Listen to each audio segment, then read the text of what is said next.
மத கடவுள்களில் மிகவும் சக்தி வாய்ந்த கடவுளாக பொதுவாக நாம் சிவபெருமானையே கூறுவோம்.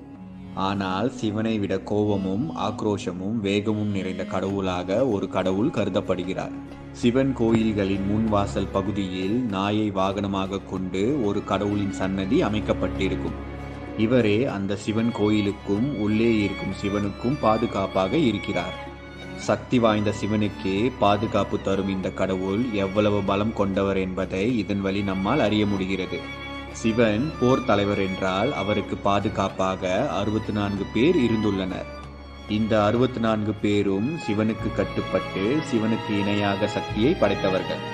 இந்த கடவுள்களே பாம்பை பூணூலாக அணிந்து, நகத்தை கொண்டு பிரம்மனின் தலையை கோய்த்து, உடம்பில் மண்டை ஓடுகளை அணிந்து, வேகத்தில் வாயு பகவானையை மிஞ்சி, கையில் யமனின் பாச கயிற்றை எய்து, உடம்பில் ஆடைகள் இல்லாமல்